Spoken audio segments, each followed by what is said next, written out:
Bonjour à tous, c'est Calderman. Aujourd'hui, je vais vous proposer toute la zone des bois interdits, une zone qui ne va pas être extrêmement difficile, mais avant d'y aller, on va faire d'autres petites choses. Donc dans un premier temps, je vais vous parler simplement que j'ai équipé le masque de Ed, celui qu'on avait récupéré dans le dépotoir.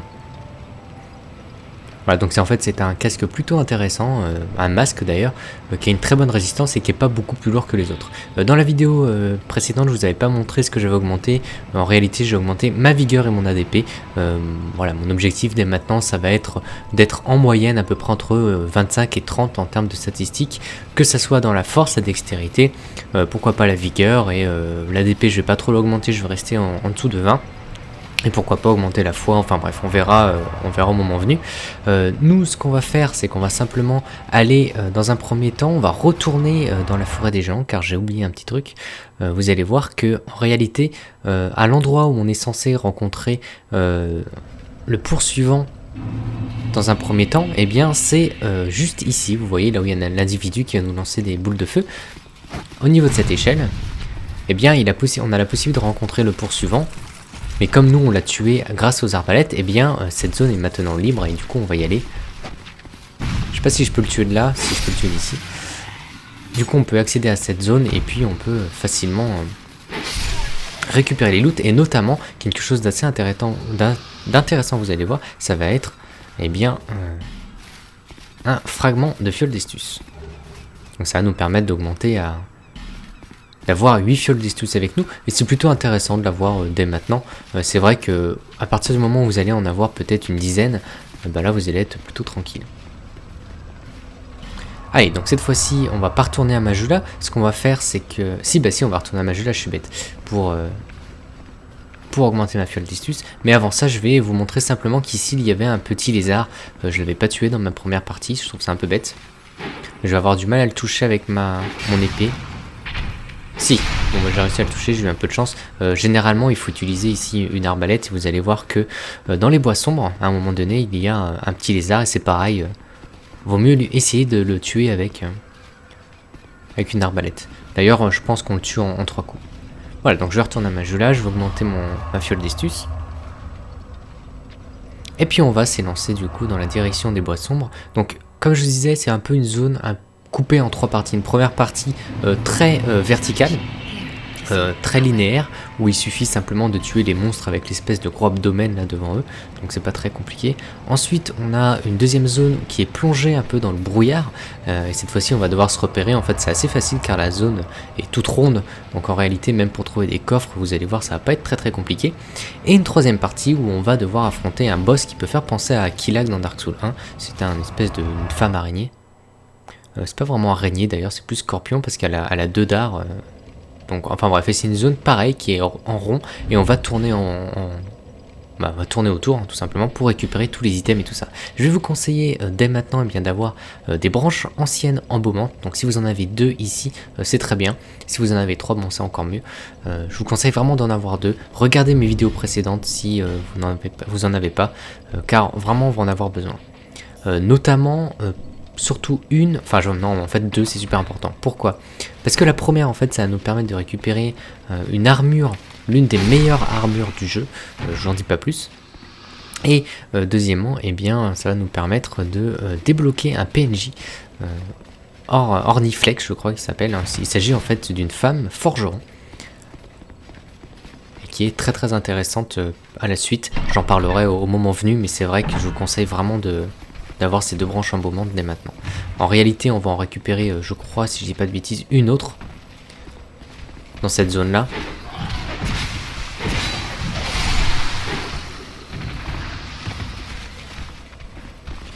D'ailleurs, on va en récupérer 2, parce qu'en fait, on va en récupérer une grâce à un PNJ. La porte est toujours ouverte. Grâce à un PNJ, et puis on va aussi en récupérer une dans un coffre. Mais bon, je vous conseille vraiment d'avoir les 2 maintenant. Alors les petits gobelins, on va en retrouver un peu plus tard dans les portes de Pharos. Les portes de Pharos, ça va être la zone après les bois sombres que je vais vous proposer. Et on va rencontrer pas mal de petits gobelins comme ça.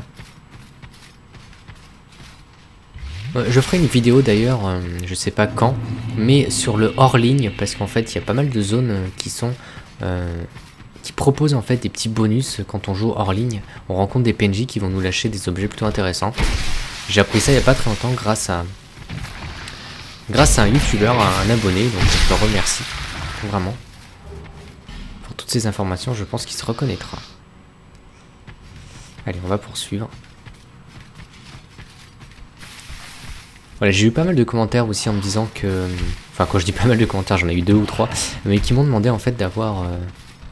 de faire des vidéos un tout petit peu plus longues. C'est vrai que j'ai tendance à me baser uniquement sur la durée d'une zone. Si la zone fait 30 minutes ou 20 minutes, bon bah voilà, je la fais. Je fais en fait ce que j'aime bien faire, c'est une vidéo par zone.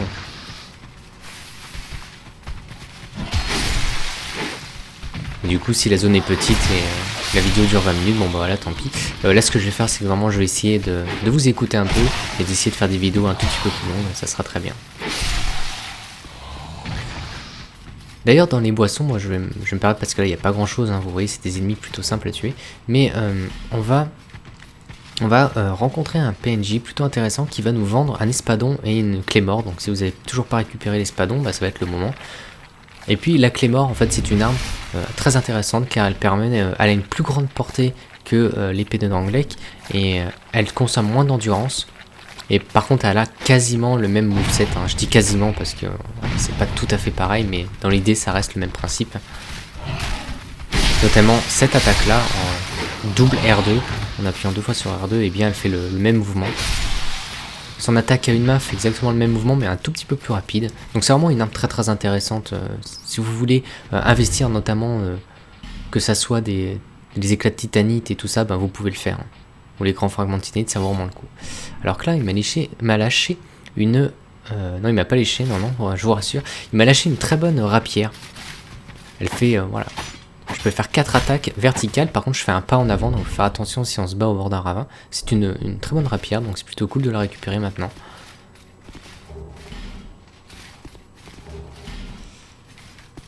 Et vous voyez que maintenant, en termes d'effigie humaine, on commence à avoir un joli stock et vous allez voir, en fait, je ne vais pas toutes les utiliser. Voilà, donc en fait, ici, il y a 3 possibilités, 3 chemins qui s'ouvrent à nous. Une première possibilité, ça va être donc tout droit. Je vais vous déconseiller d'y aller parce que c'est une zone un tout petit peu difficile pour le moment. Une deuxième zone, donc celle-ci qui est à gauche, qui ne mène à rien. On pourrait la faire, je vais pas la faire tout simplement parce que ça va me prendre un peu de temps pour rien. Je pense que dans une autre vidéo annexe, tout ça, je m'amuserai à faire toutes les zones que j'ai pas faites plus tôt. Mais moi, je vais m'intéresser aux bois sombres. Donc une zone, comme je disais, qui est en rond, c'est pas une zone très compliquée. Par contre, la seule difficulté, j'ai envie de dire, c'est qu'on va rencontrer des ennemis invisibles. Donc ils sont pas tout à fait invisibles, mais en fait ils sont vraiment dissimulés dans le brouillard. On a du mal à les apercevoir.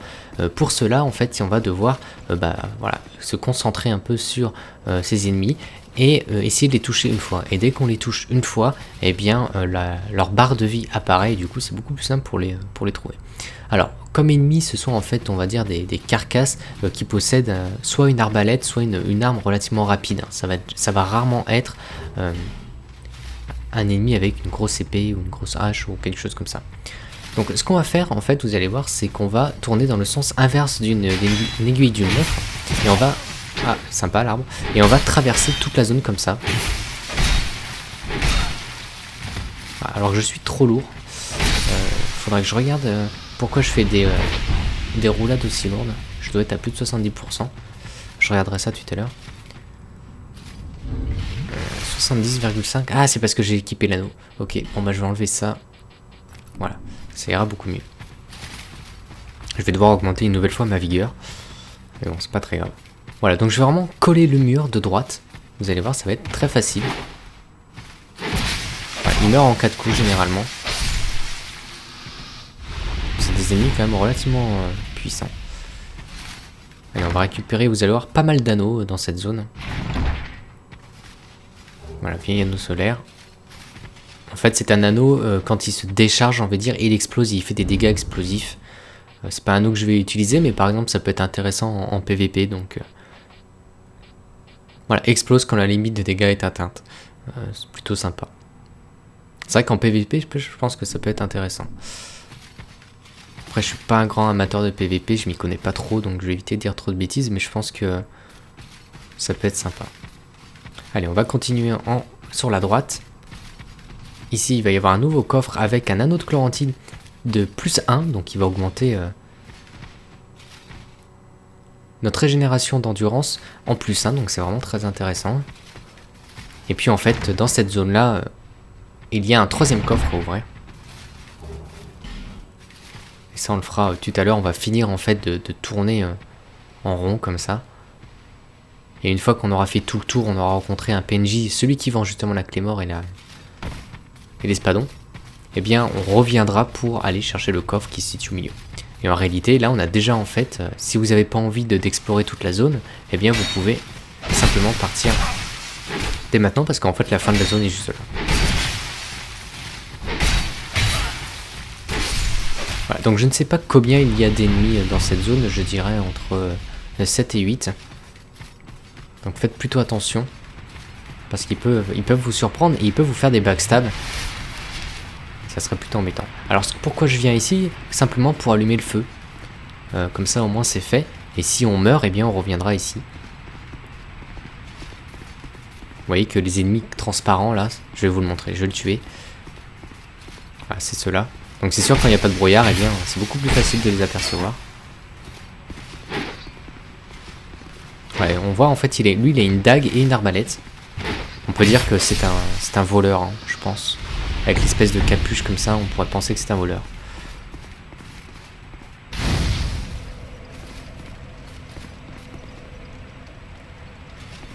Je vais vous dire quelque chose aussi. Ceux qui ne sont pas adeptes de l'épée de Drangleic, hein, qui ne sont pas habitués, qui n'aiment pas trop le moveset un peu de la clé mort et de l'épée de Drangleic, vous pouvez très bien commencer à utiliser des armes un peu plus on va dire, un peu plus belles, je sais pas, mais en tout cas plus grosses. Hein. Je vais penser par exemple à l'espadon, je vais penser aux haches, je vais penser peut-être aussi à des espèces de faux, des choses comme ça. Essayez peut-être d'apprendre leur moveset, de se familiariser avec. Car c'est vraiment le moment je pense, c'est le moment en fait d'essayer de trouver un équipement qui nous convient. Voilà, j'ai réussi à faire un backstab sur un ennemi invisible. Bon, je vais vous l'avouer, c'est de la chance, hein, c'était absolument pas prévu. Mais il a dû faire une roulade et à ce moment-là, j'ai voulu le taper. Et ça fait un backstab. Aucun mérite donc du coup pour moi, malheureusement. Allez, on va récupérer cet item là et puis on va revenir sur nos pas. On va aller parler justement à ce PNJ qui est très important. Alors, pourquoi il est très important? Tout simplement parce qu'une fois qu'on aura fini ces dialogues, il va nous donner un masque. Et je vous en dis pas plus, mais c'est un masque qui va nous permettre de compléter eh bien, toute la tenue de Vanguard. Enfin bref, je vous dirai ça tout à l'heure. Je vous conseille vraiment de lui parler jusqu'au bout. Il a pas mal de choses à dire. Et d'ailleurs, son histoire est plutôt intéressante. Il pensait qu'il était mort et puis il s'est retrouvé au milieu de ces débris. Et en fait, il est bien. C'est ça qui est plutôt drôle. Il se plaint pas trop de sa situation. Et il a une histoire plutôt triste. Hein. Pour ceux qui sont claustrophobes, imaginez, en fait, on sait pas trop d'ailleurs s'il a un corps ou s'il a juste sa tête posée comme ça.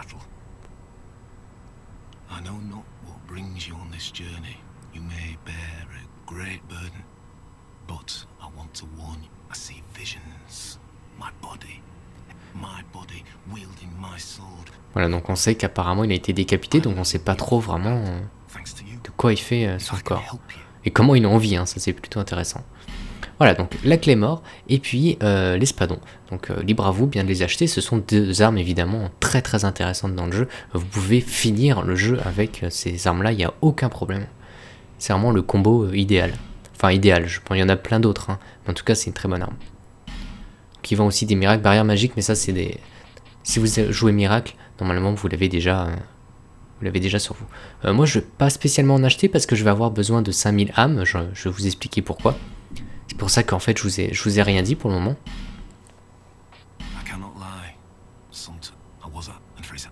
Voilà, je vais continuer à lui parler jusqu'à ce qu'il me donne en fait le chapeau.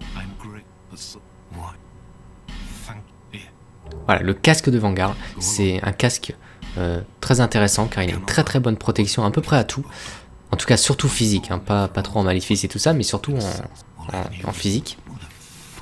Et un peu plus tard, on va, comme je vous disais, récupérer tout le set d'armure de Vanguard, donc comme ça nous permettra d'avoir la panoplie. Vous voyez, je passe de 36 à 102 sans que pourtant le poids soit excessif. Hein. 6,8 en poids, c'est pas dégueu, j'ai envie de dire. Il y a pire. Voilà. Par contre, je vous l'accorde, quand on aura le set complet, c'est pas ce qu'il y a de plus joli, je vous l'accorde totalement. Allez, bah du coup on va poursuivre, on va continuer du coup notre petite route sur la droite. Et en fait, si on tourne sur la droite, on va se rendre compte qu'on a déjà fait le tour de la zone parce qu'on va revenir bien au feu du début. Vous voyez, juste là. Je suis étonné parce que normalement il y a beaucoup plus d'ennemis que ça, mais bon bah là, finalement ça s'est bien passé. Vu qu'il me reste 6 fioles d'istus, je vais pas me reposer. Par contre, ce qu'on va faire, c'est qu'on va retourner sur la droite, retrouver le premier coffre, car quand on retrouve le premier coffre, il suffira ensuite d'aller tout droit au milieu du... Ça c'est pas un ennemi, hein. Vous pouvez le taper. Au milieu du brouillard comme ça. Et il y a un coffre caché et on va l'ouvrir évidemment.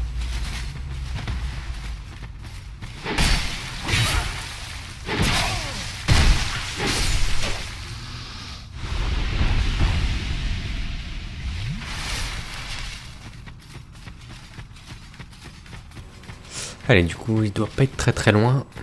Voilà, il est juste là. Et on va aller du coup tout droit. Vous allez voir que normalement ici, il y a 2 ennemis qui m'attendent. Si je dis pas de bêtises. J'espère ne pas trop en attirer. Je sais pas d'ailleurs sur le rendu de la caméra ce que ça va rendre. Voilà, donc là j'en ai un deuxième juste à côté. Alors parce que si vous entendez des bruits un peu bizarres, en fait il s'agit des armes. Allez, reviens là toi.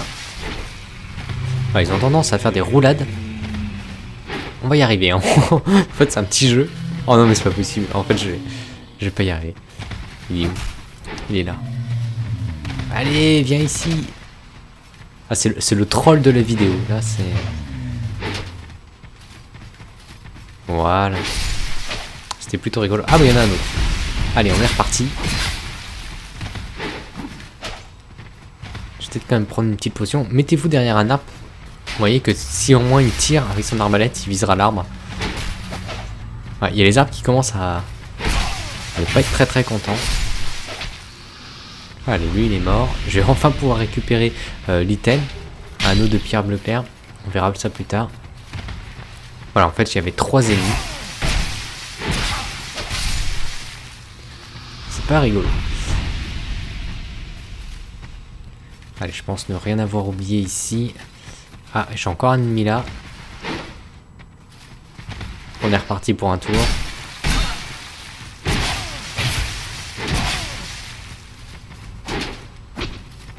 Ah, j'ai failli faire un backstab encore une fois. Ah oui, du coup j'ai réussi. Ok. En vrai, c'est plutôt drôle de réussir à faire des backstabs sur ces ennemis là.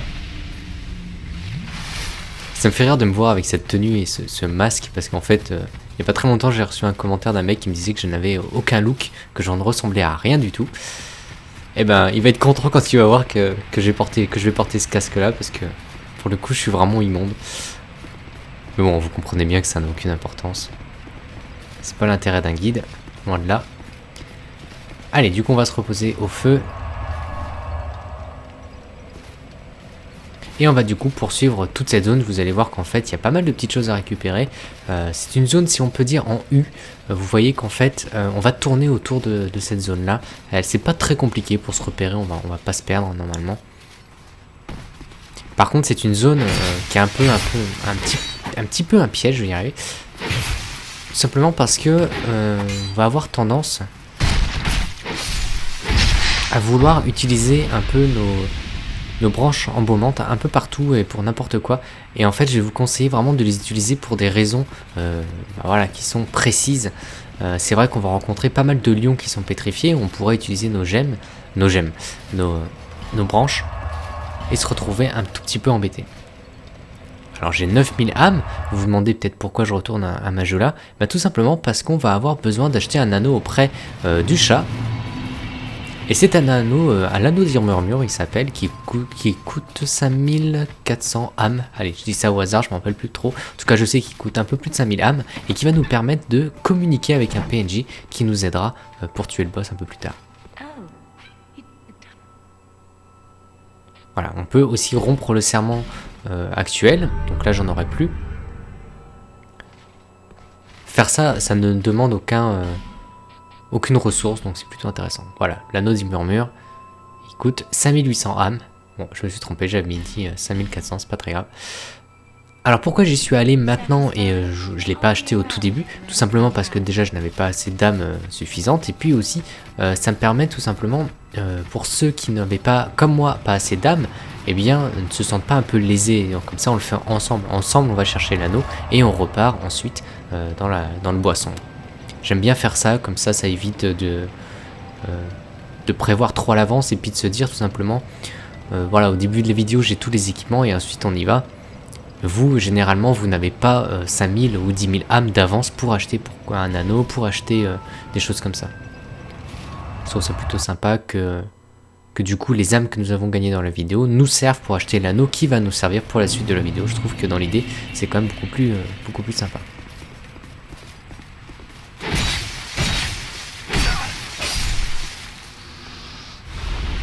Voilà, donc ici il n'y a pas vraiment d'ennemis très méchants. Donc on va rencontrer des ennemis invincibles, vous voyez, donc en 4 coups on les tue, c'est plutôt simple. On va rencontrer des lions qui sont plutôt faciles à tuer, notamment parce qu'on va pouvoir se glisser dans leur dos et faire des backstabs. On va rencontrer un ennemi qui est un peu plus gros que les autres mais qui va nous donner le set d'armure de Vanguard, donc c'est vraiment très intéressant.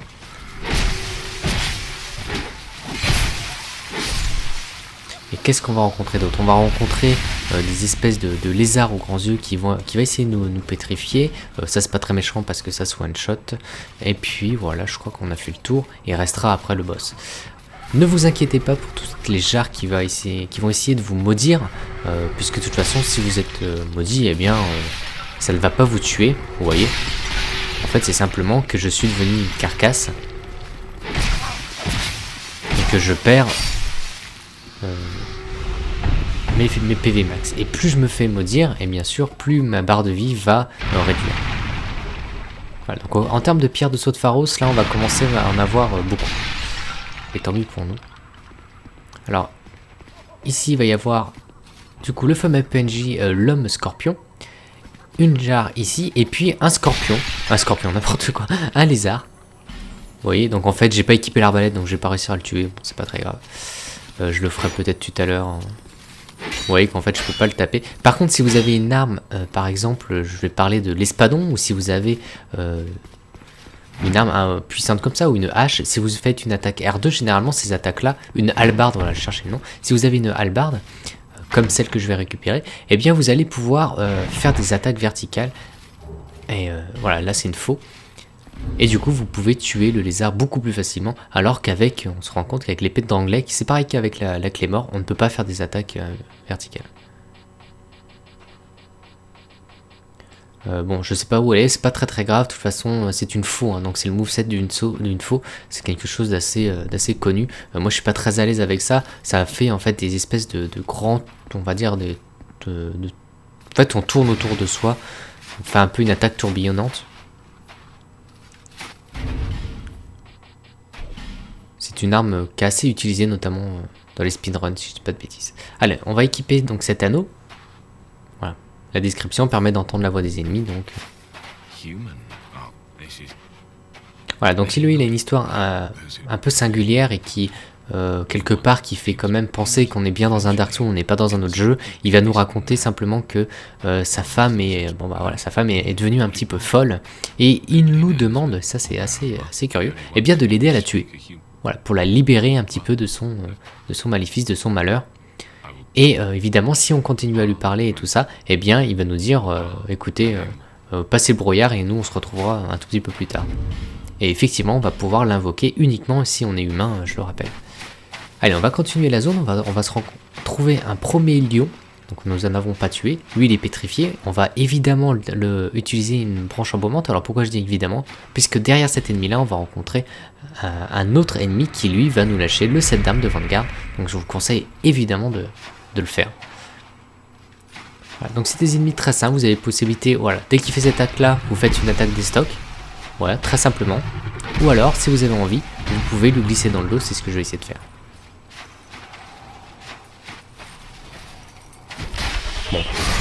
Je l'ai pas fait parce que ça allait être un tout petit peu long, puisque de toute façon on va des ennemis, les lions comme ça, notamment il m'a laissé un brassard. Je vais y arriver hein, avec lécher, laisser, tout va bien.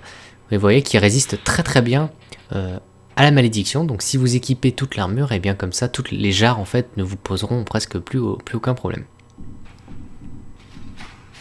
Voilà, donc les lions, comme je vous disais, on va en croiser plein. J'aurai le temps de parler de leur pattern et tout ça. C'est pas un ennemi bien compliqué. Alors attention ici, vous allez voir cet ennemi là qu'on va croiser aussi un peu plus tard. Très très simple à tuer, vous voyez que les backstabs... D'ailleurs l'animation du backstab est différente de ce qu'on peut connaître. C'est un ennemi par contre extrêmement puissant, donc ne vous amusez pas à prendre des risques. Par contre dès que vous allez l'attaquer, c'est un ennemi qui a un très mauvais équilibre. Et ce qui se passe, c'est que vous voyez que quand on le tape, il a tendance à bien, être étourdi. Donc c'est plutôt facile de le tuer. Voilà. L'armure de Vanguard, on va l'équiper. Et petit hommage à celui qui a dit que je n'avais aucun style en termes vestimentaires. Eh bien, voilà, c'est pour lui cette armure-là. Bien sûr, hein, c'est pas méchant ce que je dis, hein, c'est juste pour rigoler. Mais c'est vrai qu'elle est tellement moche cette armure que c'est pas forcément drôle tous les jours de porter ça. Voilà, les bottes de Vanguard. Je vais vous montrer ça. Préparez-vous au choc. Et voilà, tadam. C'est juste immonde. Alors peut-être qu'il y a des gens qui aiment bien, hein, ça, je sais pas en fait. Hein. Moi je trouve ça immonde, mais bon, c'est pas très grave. Surtout en fait, avec le casque, la grosse croix au milieu, c'est vraiment pas terrible. Mais bon, c'est une très très bonne armure et du coup je vais la garder. Et vous avez vu qu'en fait j'ai déjà 15 000 âmes. Vous voyez que ça valait vraiment le coup de venir ici. On se retrouve en fait devant la zone où on avait croisé l'homme qui nous vendait les clés morts. N'utilisez surtout pas votre branche embaumante parce qu'en fait c'est une région qu'on va pouvoir visiter un tout petit peu plus tard. Il suffit simplement de retourner au feu de camp qui se situe juste à droite et juste au niveau du toit, on va sauter et on va se retrouver de l'autre côté. On va récupérer notamment si je dis pas, c'est une hallebarde des chevaliers noirs, les mêmes que dans Dark Souls d'ailleurs. Petit clin d'œil comme ça, malheureusement cette arme là est beaucoup moins puissante, mais on aura le temps d'en reparler quand j'irai. Alors là il n'y a rien du tout de ce côté, mais par curiosité je vais aller voir quand même. Ouais, non, il n'y a rien.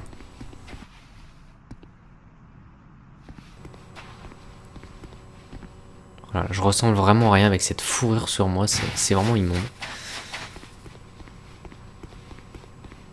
Mais bon, en plus l'avantage qu'elle a, c'est qu'elle est... on va dire aussi lourde que le set d'armure de Drangleic. Du coup ça me permet de la porter plutôt facilement. Allez, on va continuer. Dans ma tête j'avais prévu de faire une vidéo en dessous des 50 minutes pour cette zone. Je pense que ça va le faire, hein. Là il me reste 20 minutes, un peu plus. Je pense que ça va le faire.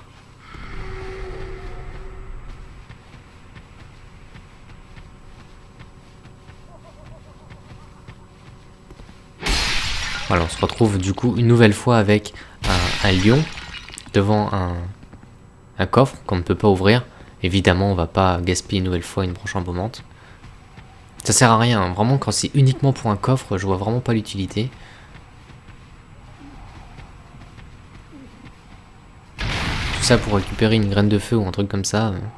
Non merci. Par contre, quelque chose d'intéressant, si à la fin du jeu vous commencez à en avoir 5, 6 ou 7, rien ne vous empêche de revenir et puis d'utiliser vos branches. Hein. Ça, il n'y a pas de problème avec ça. Voilà, je voulais vous montrer tout à l'heure le backstab. En fait, c'est quand il va frapper avec son arme en main droite. Je fais n'importe quoi. En fait, il suffit simplement de glisser derrière lui. Je vais quand même prendre une potion. Je vais pas jouer les malins. Parce que ce sont des ennemis, comme vous avez vu, qui font beaucoup de dégâts. Voilà, Pierzo de Pharos, encore une fois. Si on en a autant dès maintenant, c'est peut-être un signe. C'est tout simplement parce qu'on va rejoindre, tout à l'heure, vous allez voir, une nouvelle zone qui s'appelle les Portes de Pharos. Et c'est en fait la continuité de la zone qu'on avait faite un peu plus tôt, la tombe des saints, rappelez-vous, avec les rats. Et en fait, c'est la continuité de la zone PVP.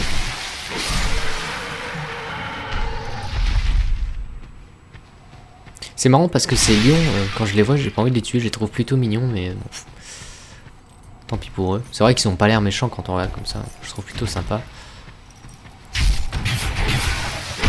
Alors il y a les lions bruns, donc qui sont presque inoffensifs, et les lions blonds, qui sont eux par contre un tout petit peu plus costauds. Mais bon, rien de bien méchant. Vous pouvez vous entraîner d'ailleurs à faire en fait, à travailler justement votre frame d'invulnérabilité. Alors c'est pas tout à fait frame hein, le terme, mais en tout cas c'est vous pouvez essayer de vous entraîner. Vous allez voir qu'en fait on peut passer sous sa hache sans mourir, sans être touché. Je vais vous conseiller dans un premier temps, avant de descendre, et bien de tuer ces ennemis là. En fait on voit que sur la droite là, je vous vais montrer ça après, mais c'est une zone un peu ensablée. Il s'agit d'un piège, hein. Quand on marche dessus, le sol va s'effondrer. Et ça rejoindra une zone, mais on ira un tout petit peu plus tard. On va pas le faire maintenant. D'ailleurs, je me demande si je balance une bombe, est-ce que ça s'effondre pas? Est-ce que je suis obligé de marcher dessus pour que ça s'effondre? Je ne pense pas. Voilà, non seulement il y a le loot, et en plus il y a une jarre. C'est vraiment le piège par excellence. Donc une bombe, ça marche. J'ai eu ma réponse. Voilà, en plus, ça j'adore. Quand en fait, il y a un piège comme ça, vous courez vous dites cool, un loot, j'y vais, je vais le ramasser. Vous dites trop bien. Tout ça pourquoi? Pour une satanée gemme de rien du tout. Ça c'est vraiment très drôle. Non seulement c'est un piège, et en plus de ça, le loot est vraiment tout pourri. Donc c'est vraiment très rigolo. Voilà, donc là on avait vu un lion pétrifié. On ira tout à l'heure ouvrir le coffre parce que c'est plutôt rigolo. Quand on va ouvrir le coffre, on va récupérer une armure et on va récupérer aussi une branche embaumante. Et comme il nous faut une branche embaumante, eh bien ça s'annule. Donc c'est parfait. Allez, du coup on va parler à notre ami, celui qui en veut à Pate. Voilà, il dit pas grand chose, hein. Il nous dit juste qu'il continue à chercher Pate et un jour ou l'autre, de toute façon, ils vont se mettre sur la tronche. En gros, c'est un peu ça l'idée. Donc je vous conseille évidemment de lui parler pour connaître le fin mot. Qu'est-ce qu'il me reste à faire ici? Donc il me reste à tomber là-bas, donc ça je le ferai peut-être un peu plus tard. Et puis aussi il y a un autre piège, hein. Vous allez voir. Qui se situe juste au niveau de l'arbre, ici. Voilà. Mais ça on ira un peu plus tard parce qu'en fait c'est ici où on va rencontrer un PNJ. Un PNJ qui nous demande justement d'être plutôt... Enfin qui aime bien les ténèbres on va dire. Et on aura l'occasion de le rencontrer je crois 3 fois si je dis pas de bêtises dans le jeu. Et c'est ici qu'on va le rencontrer une première fois. Allez. Du coup je vais descendre. Ici ce qui va se passer c'est qu'on va rencontrer des rats. Pas des rats, des lézards avec les grands yeux comme ça là qui vont essayer de nous pétrifier. Donc l'idée ça va être dans un premier temps dès qu'on va descendre de courir en dehors en fait, pas vraiment en dehors mais vous allez voir je vais courir tout droit tout simplement pour me mettre à l'abri et tuer les petits lézards comme ça un par un. Vous voyez il y en a un ici, on va tuer d'abord celui-là. Attention comme ça aux nappes corrosives comme ça parce que ça abîme vos armes et vos anneaux. Donc vous voyez ces espèces de trucs jaunes.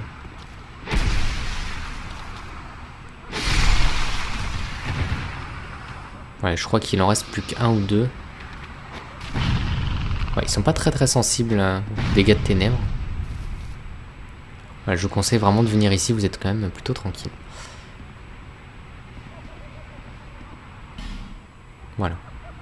Alors ça c'est plutôt intéressant de croiser des mecs qui sont pétrifiés comme ça.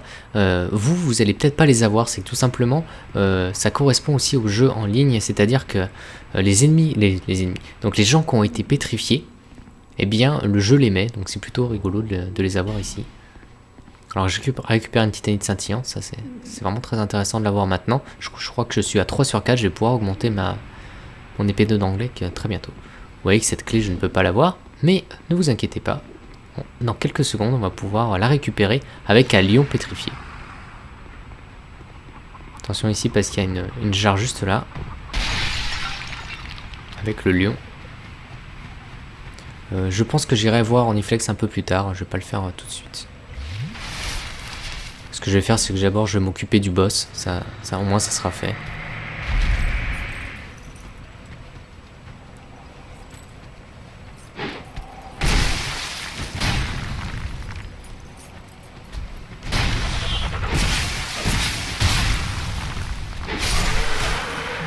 Voilà, donc on a récupéré la clé. Est-ce que j'y vais maintenant ou plus tard? Non, j'irai plus tard. Je vais récupérer le loot et puis on fera ça tout à l'heure tranquillement. Comme ça, j'irai voir le papy qui va nous parler des ténèbres. J'irai voir la clé, Ornifex. Comme ça, je tue le boss. Je reviendrai voir en fait l'homme squelette, l'homme scorpion pour qu'il nous donne une récompense. Et la récompense, ça sera une branche en vente notamment. Comme ça, on fait ça tranquillement. Parce que je suis plutôt large. Je vais juste récupérer le coffre qui est juste au-dessus. Ce que je le fais tout à l'heure. Là, je vais le faire maintenant. Ou alors je vais tuer le boss. Je me pose des questions parce qu'en fait j'ai fini la zone, hein, pour vous dire, vous voyez qu'elle était pas vraiment très grande. Bon, allez, je vais tuer le boss et puis je récupérerai le coffre un peu plus tard. Donc faites en sorte d'être humain. Donc c'est un ennemi plutôt intéressant, comme je vous disais, qui fait penser à Killag dans Dark Souls 1. Il a à peu près le même pattern d'ailleurs. Alors ici il y a un premier PNJ qu'on peut appeler. Vous allez voir qu'en fait en main droite il a, enfin en main gauche du coup, il a un bouclier qui lance des sorts. Donc non seulement il a une belle épée assez puissante, il a une bonne armure relativement légère et rapide. Il a aussi donc ce bouclier qui lance des sorts, donc il fait des dégâts de foi, hein, c'est des miracles je crois qu'il lance si je dis pas de bêtises. Du coup c'est vraiment, si vous l'invoquez c'est vraiment beaucoup plus simple. Ensuite on a notre ami, notre pote. C'est vrai qu'on n'a pas envie qu'il nous serre dans ses bras, parce que sinon il nous rompt en deux. Voilà, avec ses petites pinces, plutôt sympa. J'ai bien aimé aussi les petits poils qu'il y a dessus, c'est vraiment très classe. Allez, je vous parlerai du boss pendant le combat, au moins ça se passera bien. Donc vous voyez, c'est cette femme, attention parce qu'elle va lancer un sort, esquiver ce sort très rapidement, et ensuite elle va sortir. Voilà, c'est vraiment Killag, hein, c'est la même idée. Alors vous voyez qu'en fait c'est un scorpion, elle a en fait 2 dards qui est juste devant elle. Et l'idée, ça va être d'éviter, pourquoi pas d'essayer de tuer ces dards. Voilà, elle a failli me tuer. Je vais quand même prendre une potion, je pense que ça ira un peu plus vite. Ouh là là. Ok, ça va. J'aimerais bien en fait que notre ami prenne l'aggro. Dark le scorpion. Voilà, une fois que c'est fait, c'est plutôt tranquille. Le combat est beaucoup plus difficile hein, si vous vous battez tout seul contre elle.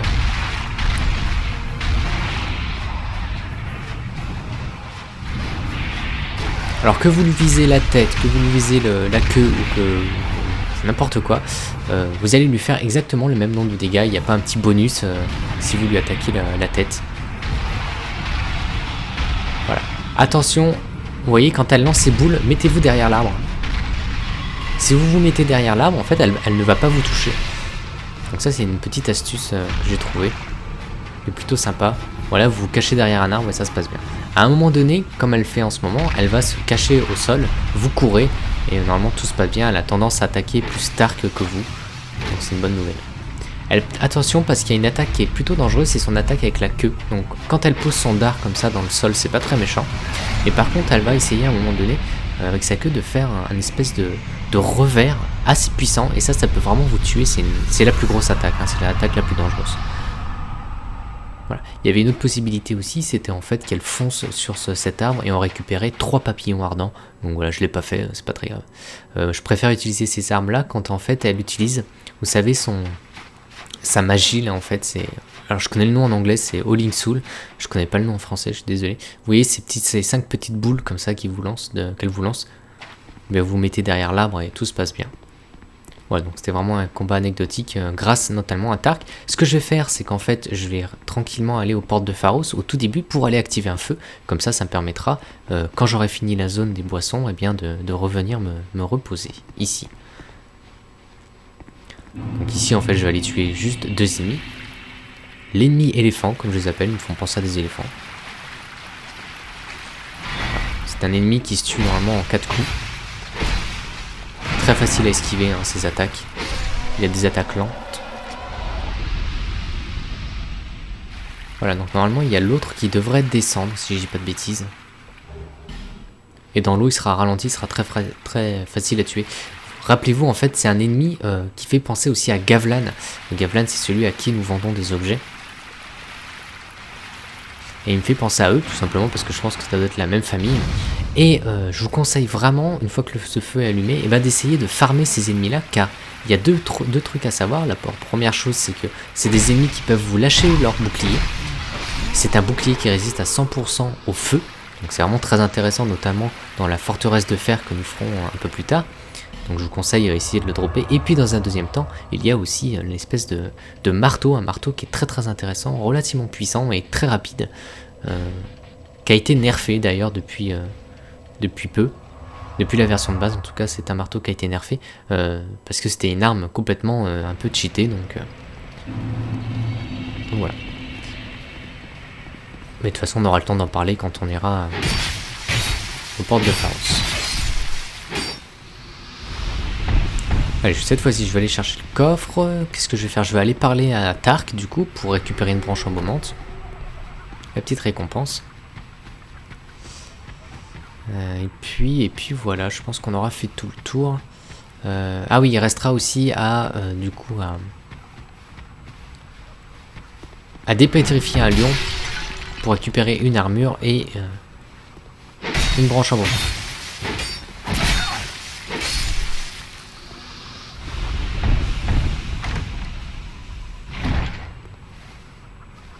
Voilà, un éclat de titanie, os de dragon pétrifié. L'os de dragon pétrifié, ça va nous permettre d'augmenter des armes un petit peu particulières, mais je pense que je vous montrerai ça dans une vidéo aussi. Au moment où on aura débloqué tous les forgerons du jeu, je crois qu'il y en a 4 en tout.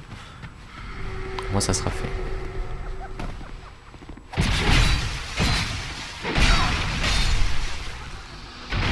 Alors l'avantage, je vous l'ai pas dit pendant le combat, mais si Tark meurt, eh bien vous allez quoi qu'il arrive le retrouver ici.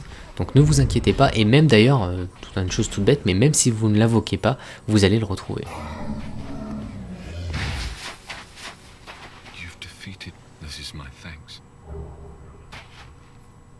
Ah, je croyais qu'il nous donnait autre chose que ça. Bon bah ma foi.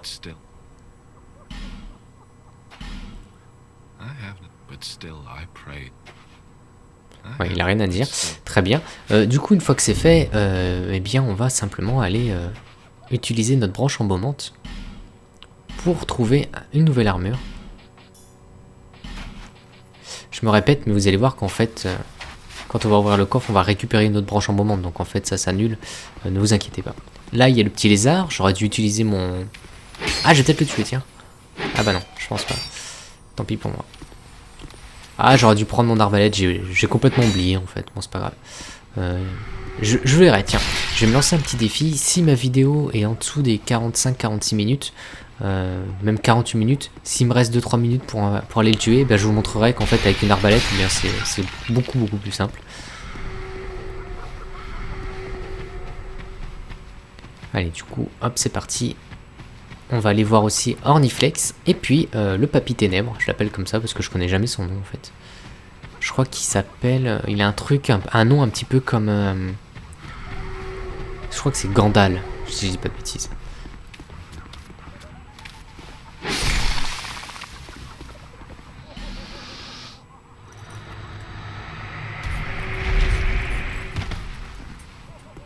Là, je suis une nouvelle fois lourd. C'est plutôt dommage. C'est vrai qu'on n'est pas obligé de faire des esquives. Hein. Il suffit de se mettre son bouclier, de tourner autour de lui et tout va bien.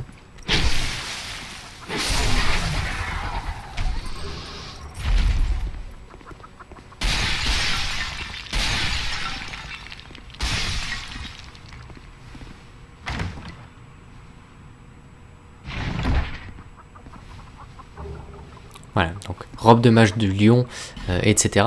Ça c'est un équipement très résistant aux maléfices. Donc si vous l'équipez maintenant, eh bien vous allez même plus vous préoccuper au final des jarres, car ça se passera très bien. Voilà, je vais descendre. Ici on a une espèce de petit hôtel, on verra à quoi il sert plus tard. On va récupérer une magie, donc c'est pas rien, c'est une masse d'âme chercheuse. Et bien en fait c'est le Huling Sung, hein, c'est ce que je vous parlais. Hop, ça doit être là. Je vais vous montrer en fait Voilà, c'est plutôt sympa de voir que le boss utilisait masse d'âme chercheuse et que nous on le récupère juste après ou juste avant, tout dépend si vous y êtes allé avant ou après. Il n'a pas grand chose à dire, hein, mais il me fait penser un petit peu à Garnam dans Bloodborne. Si on enlève la barbe, ça marche très bien. Allez, on va retuer nos amis les lézards.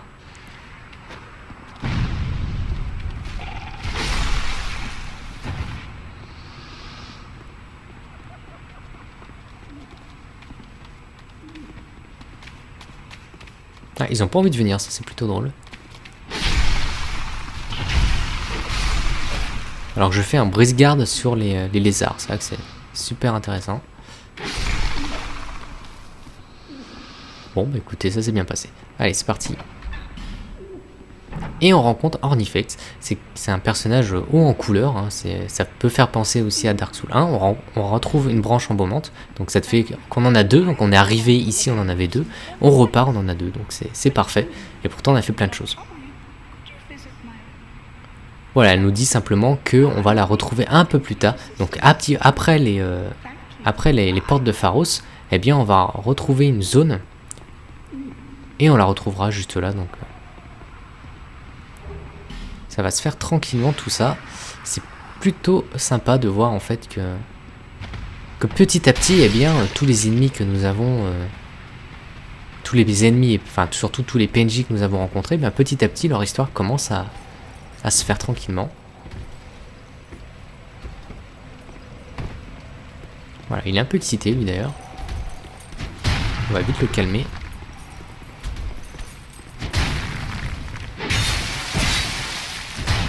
De lui faire un backstab.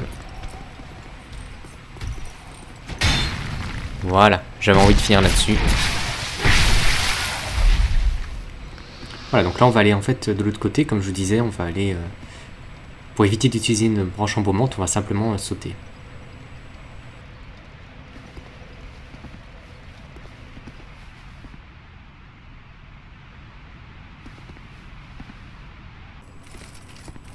Voilà, donc en fait, on se retrouve un peu dans le futur. J'ai eu un bug de capture.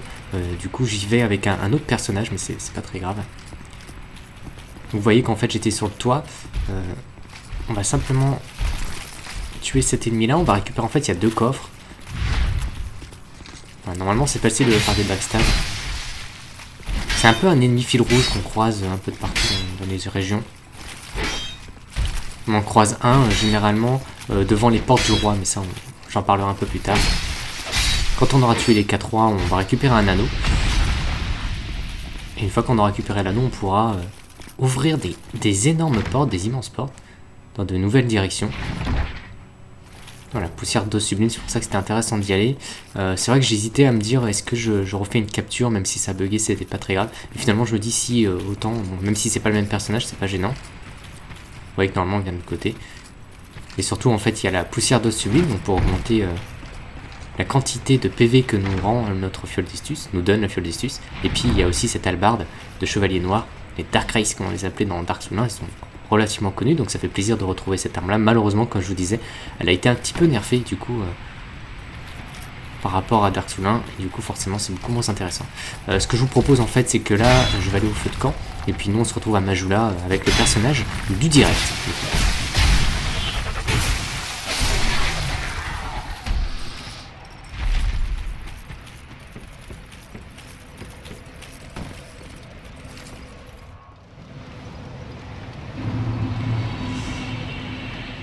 Allez, dans ma tenue assez horrible, je vais pouvoir augmenter de niveau. Est-ce que je vais pouvoir... Qu'est-ce que je suis en train de réfléchir à ce que je vais pouvoir faire avec mes 47 000 âmes. Je vais pouvoir augmenter de 2-3 niveaux, je pense, pas plus. Essayer pourquoi pas d'augmenter mon ADP, ma vigueur. Ça peut être intéressant ma vigueur, parce que vous voyez que je suis quand même très limite. Voilà, si mon ADP est à 20, ça peut être cool. Voilà. J'ai augmenté de 2 points ma vigueur, comme ça je vais pouvoir équiper des anneaux sans trop me poser de questions. Donc là, je vous le dis tout de suite, hein, vous avez une armure, en termes de statistiques et tout ça, vous êtes très bien protégé. C'est rare dans le jeu à ce moment-là du jeu. Rappelons que nous sommes que dans un new game, nous avons que 10 ou 15 heures de jeu devant nous, derrière nous, pardon. Je peux vous dire que vous êtes extrêmement bien protégé. Allez, bah du coup, ce que je vous propose, c'est qu'on va aller défoncer ce petit lézard qui m'a tourné autour pendant un petit moment. Et cette fois-ci, on va se débarrasser de lui. Ça va faire plaisir.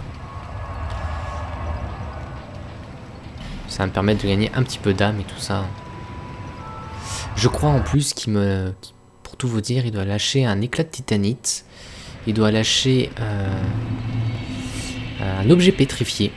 Je me lance un défi, hein, parce que je me rappelle plus trop. Je crois que c'est ça. Et un grand fragment de titanite. Allez, le combo. On va voir si je suis loin du compte ou pas du tout.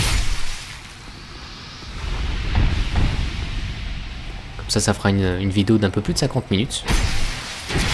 Je sais que vous me demandez souvent de faire des longues vidéos, donc ça tombe bien. Voilà, là il me touchait, j'étais mort. Ah, sympa la hache. Qui part dans tous les sens. C'est vrai que j'ai pas parlé de la DA, la direction artistique. Mais elle est... ici, bon, ça c'est pas très parlant, mais vous allez voir qu'à partir des portes de Pharos, et notamment les portes de Pharos, hein, la direction artistique est très impressionnante. Et ça peut me faire penser aussi à l'éminence du péché, où il y avait un vrai travail de finition, notamment aussi dans la forêt des gens. Rappelez-vous quand on montait sur l'épée géante.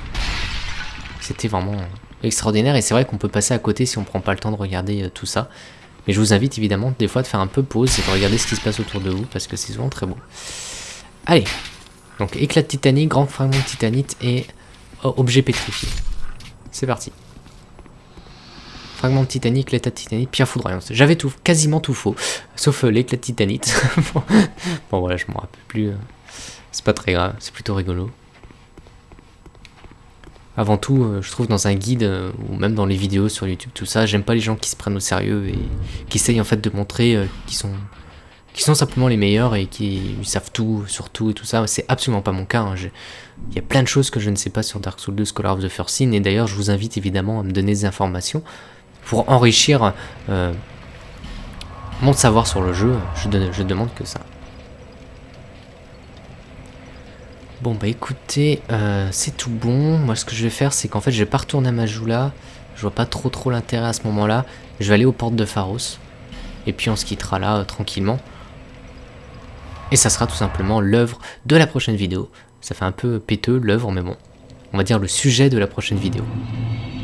Eh bien je vous remercie encore une fois. Et puis on se dit du coup à très vite. Salut à tous, ciao.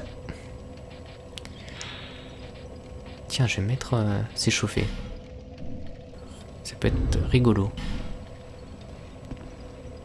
Allez, salut à tous. Du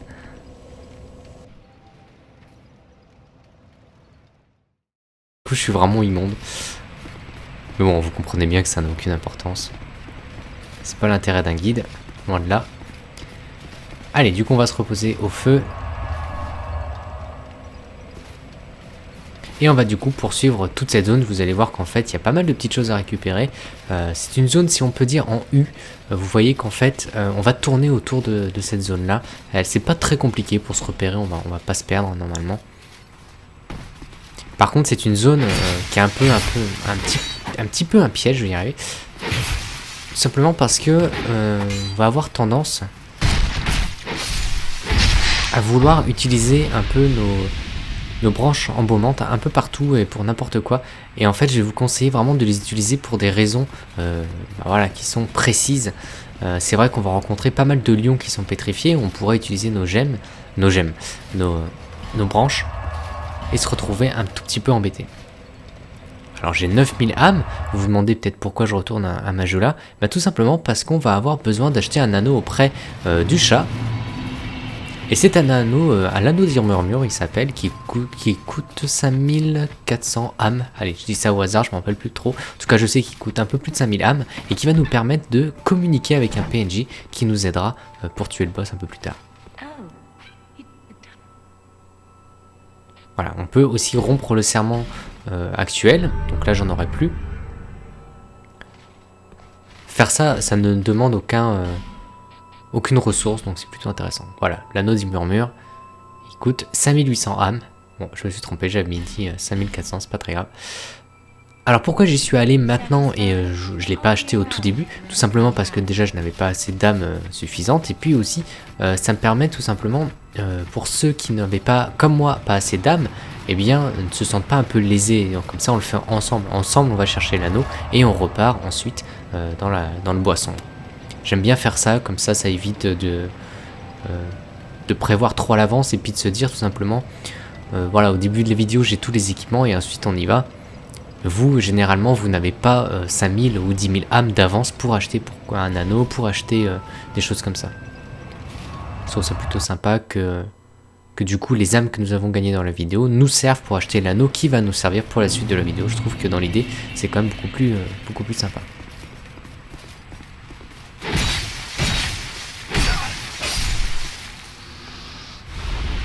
Voilà, donc ici il n'y a pas vraiment d'ennemis très méchants, donc on va rencontrer des ennemis invincibles, vous voyez, donc en 4 coups on les tue, c'est plutôt simple. On va rencontrer des lions qui sont plutôt faciles à tuer, notamment parce qu'on va pouvoir se glisser dans leur dos et faire des backstabs. On va rencontrer un ennemi qui est un peu plus gros que les autres mais qui va nous donner le set d'armure de Vanguard, donc c'est vraiment très intéressant.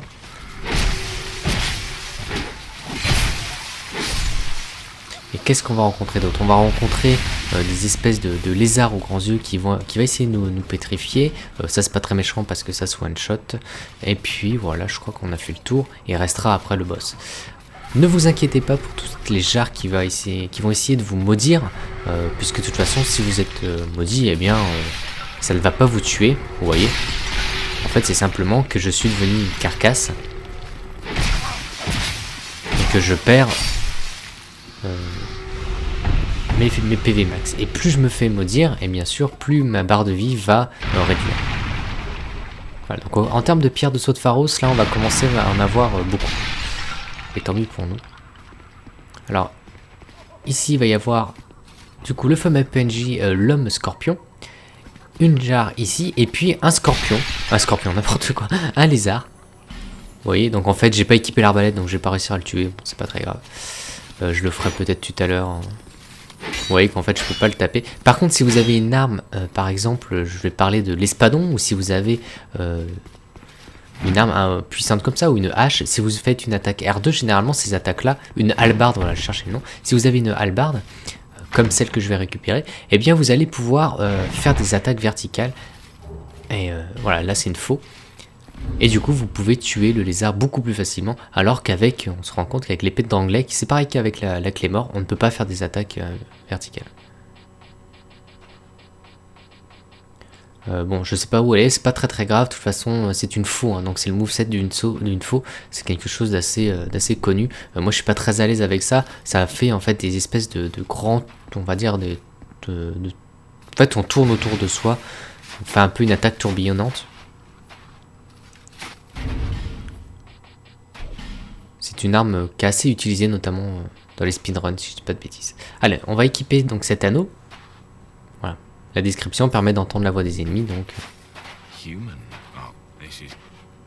Voilà, donc lui il a une histoire un peu singulière et qui, quelque part, qui fait quand même penser qu'on est bien dans un Dark Souls, on n'est pas dans un autre jeu. Il va nous raconter simplement que sa femme est, sa femme est devenue un petit peu folle, et il nous demande, ça c'est assez curieux, eh bien de l'aider à la tuer. Voilà, pour la libérer un petit peu de son maléfice, de son malheur. Et évidemment, si on continue à lui parler et tout ça, eh bien, il va nous dire, écoutez, passez le brouillard et nous, on se retrouvera un tout petit peu plus tard. Et effectivement, on va pouvoir l'invoquer uniquement si on est humain, je le rappelle. Allez, on va continuer la zone, on va se trouver un premier lion.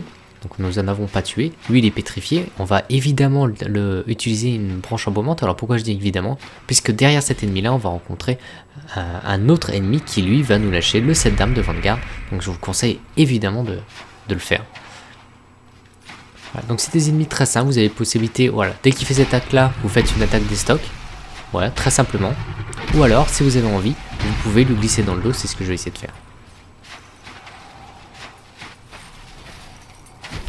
Bon, je l'ai pas fait parce que ça allait être un tout petit peu long, puisque de toute façon des ennemis, les lions comme ça. Notamment, il m'a laissé un brassard. Je vais y arriver, hein, avec lécher, laisser, tout va bien. Et vous voyez qu'il résiste très très bien à la malédiction. Donc si vous équipez toute l'armure, et bien comme ça, toutes les jarres en fait ne vous poseront presque plus aucun problème. Voilà, donc les lions, comme je disais, on va en croiser plein. J'aurai le temps de parler de leur pattern et tout ça. C'est pas un ennemi bien compliqué. Alors attention ici, vous allez voir cet ennemi là qu'on va croiser aussi un peu plus tard. Très très simple à tuer, vous voyez que les backstabs... D'ailleurs l'animation du backstab est différente de ce qu'on peut connaître. C'est un ennemi par contre extrêmement puissant, donc ne vous amusez pas à prendre des risques. Par contre, dès que vous allez l'attaquer, c'est un ennemi qui a un très mauvais équilibre. Et ce qui se passe, c'est que vous voyez que quand on le tape, il a tendance à être étourdi. Donc c'est plutôt facile de le tuer. Voilà. L'armure de Vanguard, on va l'équiper. Et petit hommage à celui qui a dit que je n'avais aucun style en termes vestimentaires. Eh bien, voilà, c'est pour lui cette armure là. Bien sûr, hein, c'est pas méchant ce que je dis, hein, c'est juste pour rigoler. Mais c'est vrai qu'elle est tellement moche cette armure que c'est pas forcément drôle tous les jours de porter ça. Voilà, les bottes de Vanguard. Je vais vous montrer ça. Préparez-vous au choc. Et voilà, tadam. C'est juste immonde. Alors peut-être qu'il y a des gens qui aiment bien, hein, ça, je sais pas en fait. Hein. Moi je trouve ça immonde, mais bon, c'est pas très grave. Surtout en fait avec le casque, la grosse croix au milieu, c'est vraiment pas terrible. Mais bon, c'est une très très bonne armure et du coup je vais la garder. Et vous avez vu qu'en fait j'ai déjà 15 000 âmes. Vous voyez que ça valait vraiment le coup de venir ici. On se retrouve en fait devant la zone où on avait croisé l'homme qui nous vendait les clés morts. N'utilisez surtout pas votre branche embaumante parce qu'en fait c'est une région qu'on va pouvoir visiter un tout petit peu plus tard. Il suffit simplement de retourner au feu de camp qui se situe juste à droite et juste au niveau du toit, on va sauter et on va se retrouver de l'autre côté. On va récupérer notamment si je dis pas, c'est une hallebarde des chevaliers noirs, les mêmes que dans Dark Souls d'ailleurs. Petit clin d'œil comme ça, malheureusement cette arme là est beaucoup moins puissante, mais on aura le temps d'en reparler quand j'irai. Alors là, il n'y a rien du tout de ce côté, mais par curiosité, je vais aller voir quand même. Ouais, non, il n'y a rien.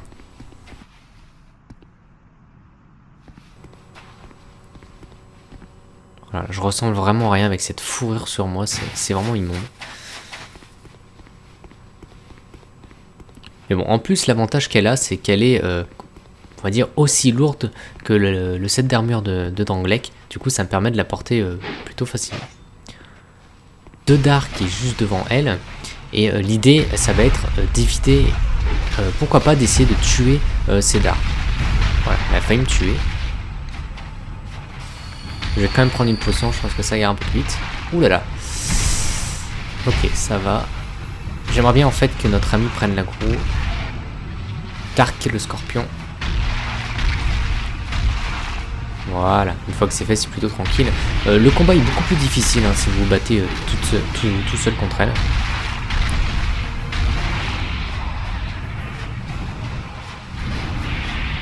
Alors que vous lui visez la tête, que vous lui visez la queue ou que n'importe quoi, vous allez lui faire exactement le même nombre de dégâts. Il n'y a pas un petit bonus si vous lui attaquez la tête. Voilà. Attention, vous voyez, quand elle lance ses boules, mettez-vous derrière l'arbre.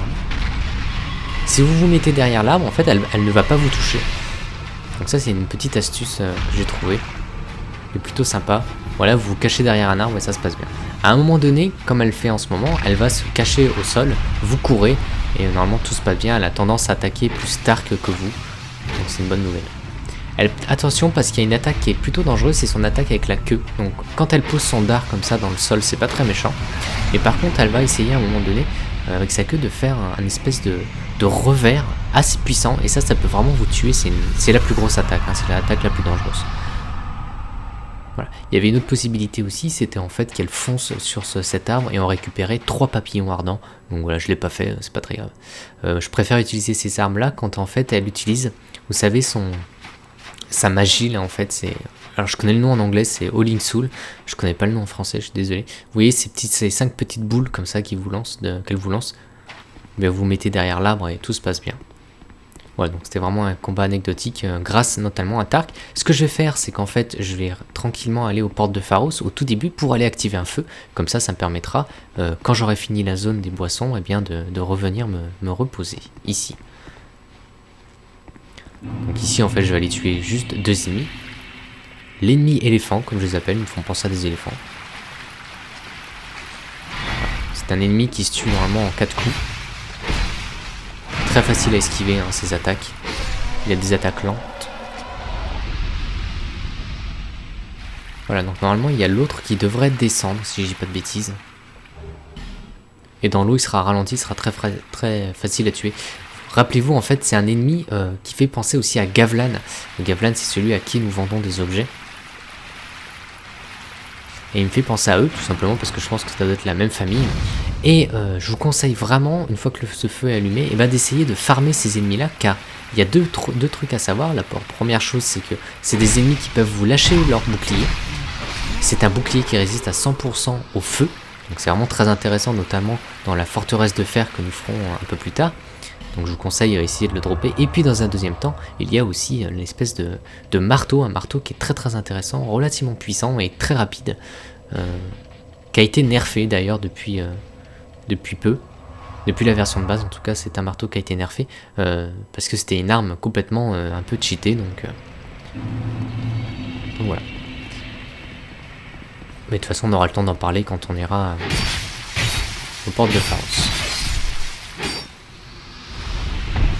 Allez, cette fois-ci, je vais aller chercher le coffre. Qu'est-ce que je vais faire? Je vais aller parler à Tark, du coup, pour récupérer une branche embaumante. La petite récompense. Et puis voilà, je pense qu'on aura fait tout le tour. Ah oui, il restera aussi à dépétrifier un lion pour récupérer une armure et une branche embaumante.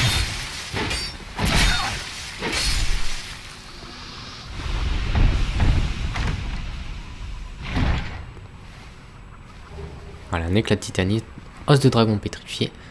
L'os de dragon pétrifié, ça va nous permettre d'augmenter des armes un petit peu particulières, mais je pense que je vous montrerai ça dans une vidéo aussi. Au moment où on aura débloqué tous les forgerons du jeu, je crois qu'il y en a 4 en tout. Moi, ça sera fait.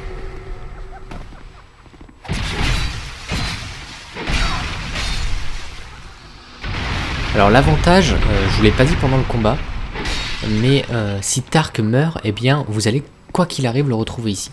Donc ne vous inquiétez pas, et même d'ailleurs, une chose toute bête, mais même si vous ne l'invoquez pas, vous allez le retrouver.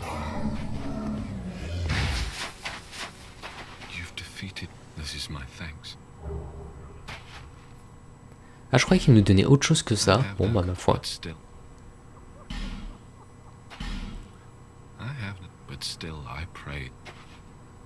Ouais, il a rien à dire.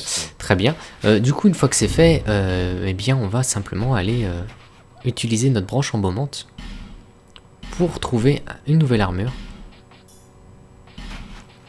Je me répète, mais vous allez voir qu'en fait, quand on va ouvrir le coffre, on va récupérer une autre branche embaumante. Donc en fait, ça s'annule.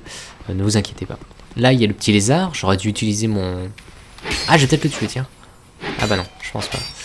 Tant pis pour moi. Ah, j'aurais dû prendre mon arbalète. J'ai complètement oublié, en fait. Bon, c'est pas grave. Je verrai, tiens. Je vais me lancer un petit défi. Si ma vidéo est en dessous des 45-46 minutes, même 48 minutes, s'il me reste 2-3 minutes pour aller le tuer, ben, je vous montrerai qu'en fait, avec une arbalète, eh bien, c'est beaucoup plus simple. Allez, du coup, hop, c'est parti. On va aller voir aussi Orniflex. Et puis, le Papy Ténèbres. Je l'appelle comme ça parce que je connais jamais son nom, en fait. Je crois qu'il s'appelle... il a un truc, un nom un petit peu comme... je crois que c'est Gandal, si je dis pas de bêtises.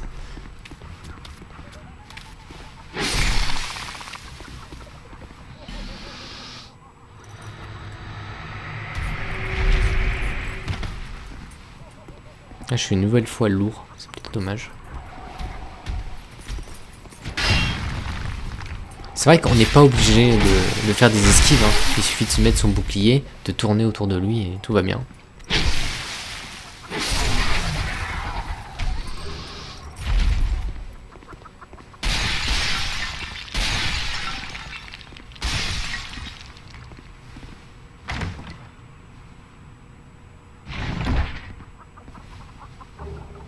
Voilà, donc robe de mage de lion, etc. Ça c'est un équipement très résistant aux maléfices. Donc si vous l'équipez maintenant, eh bien vous allez même plus vous préoccuper au final des jarres, car ça se passera très bien. Voilà, je vais descendre. Ici on a une espèce de petit hôtel, on verra à quoi il sert plus tard. On va récupérer une magie, donc c'est pas rien, c'est une masse d'âme chercheuse. Et bien en fait c'est le Huling Sung, hein, c'est ce que je vous parlais. Hop, ça doit être là. Je vais vous montrer en fait. Voilà, c'est plutôt sympa de voir que le boss utilisait masse d'âme chercheuse et que nous on le récupère juste après ou juste avant, tout dépend si vous y êtes allé avant ou après. Ouais, il a pas grand chose à dire, hein, mais il me fait penser un petit peu à Garnam dans Bloodborne. Si on enlève la barbe, ça marche très bien. Allez, on va retuer nos amis les lézards.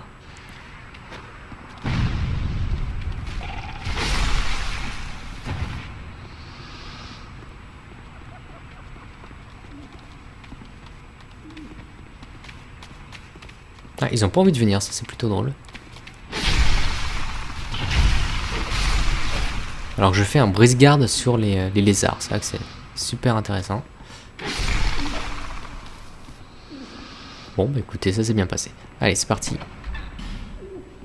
Et on rencontre Ornifex, c'est un personnage haut en couleur, hein, ça peut faire penser aussi à Dark Souls 1, on retrouve une branche embaumante, donc ça te fait qu'on en a deux, donc on est arrivé ici, on en avait deux, on repart, on en a deux, donc c'est parfait, et pourtant on a fait plein de choses. Voilà, elle nous dit simplement qu'on va la retrouver un peu plus tard, donc après les portes de Pharos, eh bien on va retrouver une zone, et on la retrouvera juste là, donc...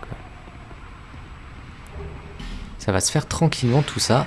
C'est plutôt sympa de voir en fait que petit à petit, eh bien, tous les ennemis que nous avons, tous les ennemis, enfin surtout tous les PNJ que nous avons rencontrés, bien, petit à petit leur histoire commence à se faire tranquillement. Je vais vraiment coller le mur de droite. Vous allez voir, ça va être très facile. Voilà, il meurt en 4 coups généralement. C'est des ennemis quand même relativement puissants. Allez, on va récupérer, vous allez voir, pas mal d'anneaux dans cette zone. Voilà, vieil anneau solaire. En fait, c'est un anneau, quand il se décharge, on va dire, il explose, il fait des dégâts explosifs. C'est pas un anneau que je vais utiliser, mais par exemple, ça peut être intéressant en PVP, donc... Voilà, explose quand la limite de dégâts est atteinte. C'est plutôt sympa. C'est vrai qu'en PVP, je pense que ça peut être intéressant. Après, je suis pas un grand amateur de PVP, je m'y connais pas trop, donc je vais éviter de dire trop de bêtises, mais je pense que ça peut être sympa. Allez, on va continuer sur la droite. Ici, il va y avoir un nouveau coffre avec un anneau de chlorantine de +1, donc il va augmenter notre régénération d'endurance en +1, donc c'est vraiment très intéressant. Et puis en fait, dans cette zone-là, il y a un troisième coffre à ouvrir. Et ça on le fera tout à l'heure, on va finir en fait de tourner en rond comme ça. Et une fois qu'on aura fait tout le tour, on aura rencontré un PNJ, celui qui vend justement la clé mort et l'espadon. Eh bien on reviendra pour aller chercher le coffre qui se situe au milieu. Et en réalité là on a déjà en fait, si vous n'avez pas envie d'explorer toute la zone, eh bien vous pouvez simplement partir dès maintenant parce qu'en fait la fin de la zone est juste là. Voilà, donc je ne sais pas combien il y a d'ennemis dans cette zone, je dirais entre 7 et 8. Donc faites plutôt attention, parce ils peuvent vous surprendre et ils peuvent vous faire des backstabs. Ça serait plutôt embêtant. Alors pourquoi je viens ici? Simplement pour allumer le feu. Comme ça au moins c'est fait. Et si on meurt, eh bien on reviendra ici. Vous voyez que les ennemis transparents là, je vais vous le montrer, je vais le tuer. Voilà, c'est ceux-là. Donc c'est sûr quand il n'y a pas de brouillard, eh bien c'est beaucoup plus facile de les apercevoir. Ouais, on voit en fait lui il a une dague et une arbalète. On peut dire que c'est un voleur, hein, je pense. Avec l'espèce de capuche comme ça, on pourrait penser que c'est un voleur.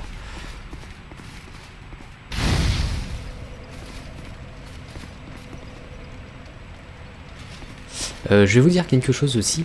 Ceux qui ne sont pas adeptes de l'épée de Drangleic, hein, qui ne sont pas habitués, qui n'aiment pas trop le moveset un peu de la Claymore et de l'épée de Drangleic, vous pouvez très bien commencer à utiliser des armes un peu plus on va dire, un peu plus belles, je sais pas, mais en tout cas plus grosses. Hein. Je pensais par exemple à l'espadon, je pensais aux haches, je vais penser peut-être aussi à des espèces de faux, des choses comme ça. Essayez peut-être d'apprendre leur moveset, de se familiariser avec, car c'est vraiment le moment je pense, c'est le moment en fait d'essayer de trouver un équipement qui nous convient. Voilà, j'ai réussi à faire un backstab sur un ennemi invisible. Bon, je vais vous l'avouer, c'est de la chance, hein, c'était absolument pas prévu. Mais il a dû faire une roulade et à ce moment-là, j'ai voulu le taper. Et ça fait un backstab.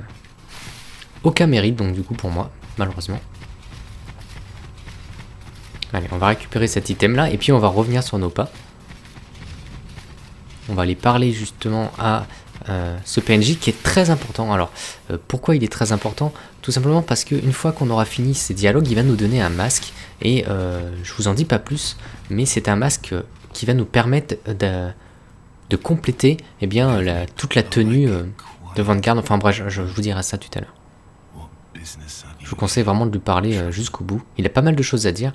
Et d'ailleurs, son histoire est plutôt intéressante. Il pensait qu'il était mort et puis il s'est retrouvé au milieu de ces débris. Et en fait, il est bien. C'est ça qui est plutôt drôle. Il se plaint pas trop de sa situation. Et il a une histoire plutôt triste. Hein. Pour ceux qui sont claustrophobes, imaginez, en fait, on sait pas trop d'ailleurs s'il a un corps ou s'il a juste sa tête posée comme ça.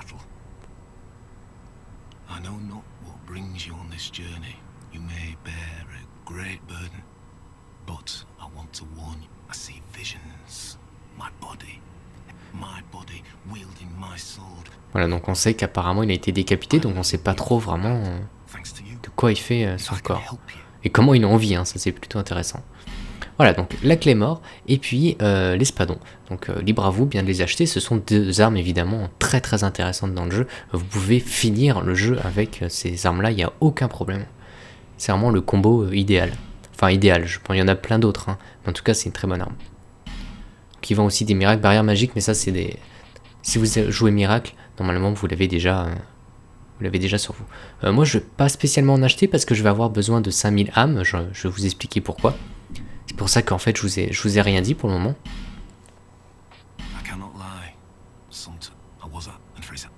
Voilà, je vais continuer à lui parler jusqu'à ce qu'il me donne en fait le chapeau. Voilà, le casque de Vanguard, c'est un casque très intéressant car il a une très très bonne protection à peu près à tout. En tout cas surtout physique, hein, pas trop en maléfice et tout ça, mais surtout en physique. Et un peu plus tard, on va, comme je vous disais, récupérer tout le set d'armure de Vanguard, donc comme ça nous permettra d'avoir la panoplie.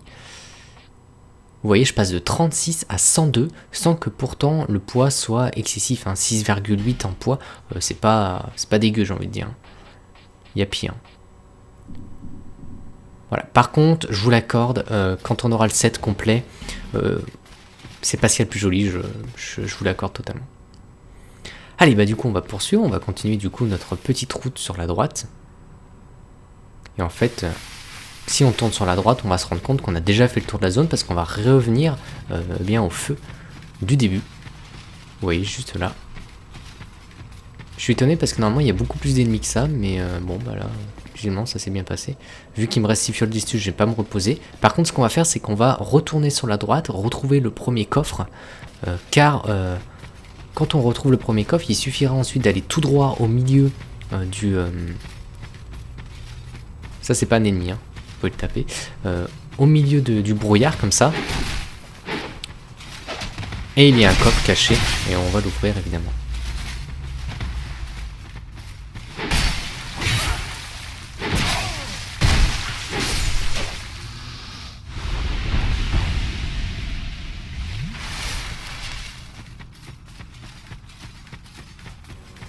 Allez, du coup, il doit pas être très très loin. Voilà, il est juste là. Et on va aller du coup tout droit. Vous allez voir que normalement ici, il y a 2 ennemis qui m'attendent. Si je dis pas de bêtises. J'espère ne pas trop en attirer. Je sais pas d'ailleurs sur le rendu de la caméra ce que ça va rendre. Voilà, donc là j'en ai un deuxième juste à côté. Alors si vous entendez des bruits un peu bizarres, en fait il s'agit des armes. Allez, reviens là toi. Ouais, ils ont tendance à faire des roulades. On va y arriver, hein. En fait c'est un petit jeu. Oh non mais c'est pas possible, en fait je vais pas y arriver. Il est où? Il est là. Allez, viens ici. Ah c'est le troll de la vidéo, là c'est... Voilà. C'était plutôt rigolo. Ah mais il y en a un autre. Allez, on est reparti. Je vais peut-être quand même prendre une petite potion. Mettez-vous derrière un arbre. Vous voyez que si au moins il tire avec son arbalète, il visera l'arbre. Ouais, il y a les arbres qui commencent à ne pas être très contents. Allez, lui il est mort. Je vais enfin pouvoir récupérer l'item. Anneau de pierre bleu clair. On verra ça plus tard. Voilà, en fait, il y avait 3 ennemis. C'est pas rigolo. Allez, je pense ne rien avoir oublié ici. Ah, j'ai encore un ennemi là. On est reparti pour un tour.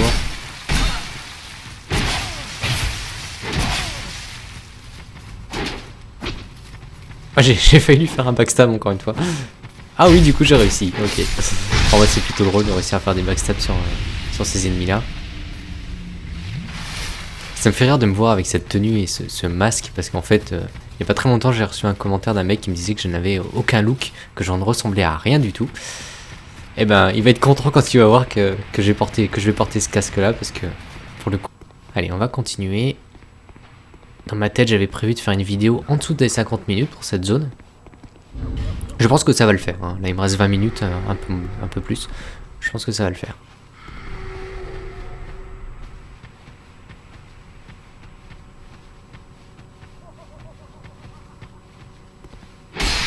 Voilà, on se retrouve du coup une nouvelle fois avec un lion devant un coffre qu'on ne peut pas ouvrir. Évidemment, on va pas gaspiller une nouvelle fois une branche embaumante.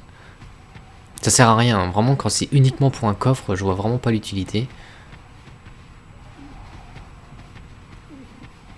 Tout ça pour récupérer une graine de feu ou un truc comme ça. Non, merci. Par contre, quelque chose d'intéressant, si à la fin du jeu vous commencez à en avoir 5, 6 ou 7, rien ne vous empêche de revenir et puis d'utiliser vos branches. Hein. Ça, il n'y a pas de problème avec ça. Voilà, je voulais vous montrer tout à l'heure le backstab. En fait, c'est quand il va frapper avec son arme en main droite. Je fais n'importe quoi. En fait, il suffit simplement de glisser derrière lui. Je vais quand même prendre une potion, je vais pas jouer les malins. Parce que ce sont des ennemis, comme vous avez vu, qui font beaucoup de dégâts. Voilà, Pierre de Saut de Pharos, encore une fois. Si on en a autant dès maintenant, c'est peut-être un signe. C'est tout simplement parce qu'on va rejoindre, tout à l'heure, vous allez voir, une nouvelle zone qui s'appelle les Portes de Pharos. Et c'est en fait la continuité de la zone qu'on avait faite un peu plus tôt, la Tombe des Saints, rappelez-vous, avec les rats. Et en fait, c'est la continuité de la zone PVP.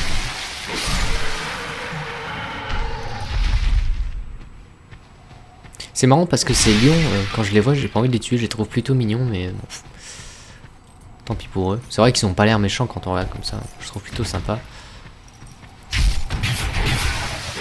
Alors il y a les lions bruns, donc qui sont presque inoffensifs, et les lions blonds, qui sont eux par contre un tout petit peu plus costauds. Mais bon, rien de bien méchant. Vous pouvez vous entraîner d'ailleurs à faire en fait, à travailler justement votre frame d'invulnérabilité. Alors c'est pas tout à fait frame, hein, le terme, mais en tout cas c'est, vous pouvez essayer de vous entraîner. Vous allez voir qu'en fait on peut passer sous sa hache sans mourir, sans être touché. Je vais vous conseiller dans un premier temps, avant de descendre, et bien de tuer ces ennemis là. En fait on voit que sur la droite là, je vais vous montrer ça après, mais c'est une zone un peu ensablée. Il s'agit d'un piège, hein. Quand on marche dessus, le sol va s'effondrer.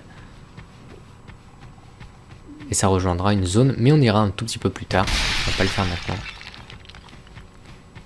D'ailleurs, je me demande si je balance une bombe, est-ce que ça s'effondre pas? Est-ce que je suis obligé de marcher dessus pour que ça s'effondre? Je ne pense pas.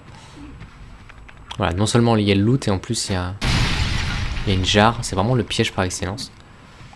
Donc une bombe ça marche, j'ai eu ma réponse. Voilà, en plus, ça j'adore. Quand en fait c'est il y a un piège comme ça, vous courez pour, vous dites cool, un loot, j'y vais, je vais le ramasser. Vous dites trop bien. Tout ça pourquoi? Pour une satanée gemme de rien du tout. Ça c'est vraiment très drôle. Non seulement c'est un piège, et en plus de ça, le loot est vraiment tout pourri. Donc c'est vraiment très rigolo. Voilà, donc là on avait vu un lion pétrifié. On ira tout à l'heure ouvrir le coffre parce que c'est plutôt rigolo. Quand on va ouvrir le coffre, on va récupérer une armure et on va récupérer aussi une branche embaumante. Et comme il nous faut une branche embaumante, eh bien ça s'annule. Donc c'est parfait. Allez, du coup on va parler à notre ami, celui qui en veut à Pate. Voilà, il dit pas grand chose, hein. Il nous dit juste qu'il continue à chercher Pate et un jour ou l'autre, de toute façon, ils vont se mettre sur la tronche. En gros, c'est un peu ça l'idée. Donc je vous conseille évidemment de lui parler pour connaître le fin mot. Qu'est-ce qu'il me reste à faire ici? Donc il me reste à tomber là-bas, donc ça je le ferai peut-être un peu plus tard. Et puis aussi il y a un autre piège, hein. Vous allez voir. Qui se situe juste au niveau de l'arbre, ici. Voilà. Et ça on ira un peu plus tard parce qu'en fait c'est ici où on va rencontrer un PNJ. Un PNJ qui nous demande justement d'être plutôt... Enfin qui aime bien les ténèbres on va dire. Et on aura l'occasion de le rencontrer je crois 3 fois si je dis pas de bêtises dans le jeu. Et c'est ici qu'on va le rencontrer une première fois. Allez. Du coup, je vais descendre. Ici, ce qui va se passer, c'est qu'on va rencontrer des rats. Pas des rats, des lézards avec les grands yeux comme ça, là, qui vont essayer de nous pétrifier. Donc l'idée, ça va être, dans un premier temps, dès qu'on va descendre, de courir en dehors, en fait. Pas vraiment en dehors, mais vous allez voir, je vais courir tout droit, tout simplement, pour me mettre à l'abri et tuer les petits lézards comme ça, un par un. Vous voyez, il y en a un ici. On va tuer d'abord celui-là. Attention comme ça aux nappes corrosives comme ça parce que ça abîme vos armes et vos anneaux. Donc vous voyez ces espèces de trucs jaunes.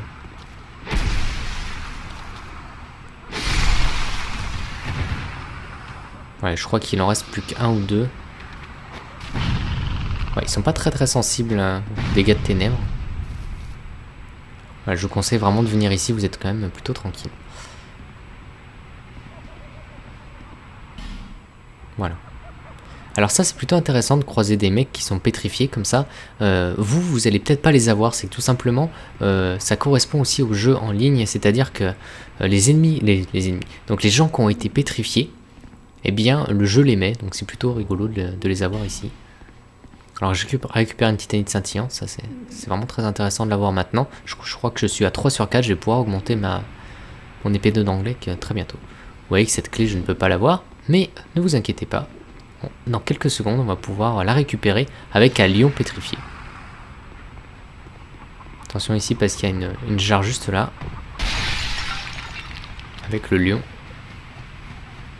Je pense que j'irai voir Orniflex un peu plus tard. Je vais pas le faire tout de suite. Ce que je vais faire, c'est que d'abord je vais m'occuper du boss. Ça au moins ça sera fait.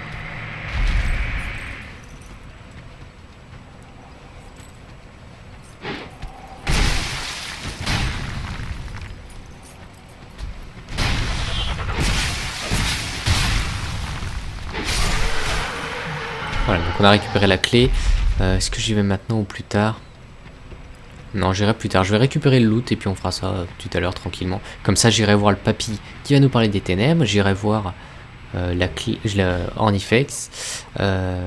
Comme ça, je tue le boss. Je reviendrai voir en fait l'homme scorpion pour qu'il nous donne une récompense. Et la récompense, ça sera une branche embaumante notamment. Comme ça, on fait ça tranquillement. Parce que je suis plutôt large. Je vais juste récupérer le coffre qui est juste au-dessus. Ce que je le fais tout à l'heure. Ouais, je vais le faire maintenant. Ou alors je vais tuer le boss.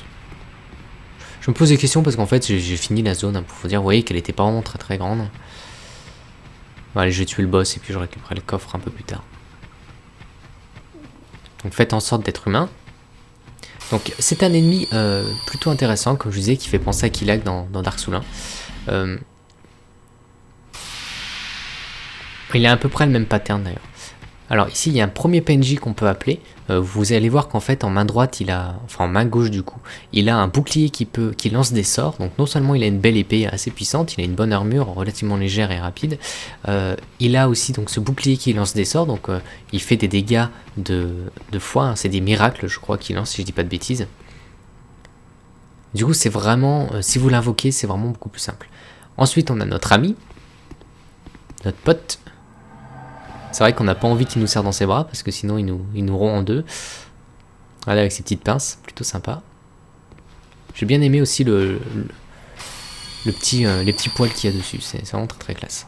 Allez, je vous parlerai du boss pendant le combat, au moins ça se passera bien. Donc vous voyez, c'est cette femme. Attention parce qu'elle va lancer un sort, esquiver ce sort très rapidement, et ensuite elle va sortir.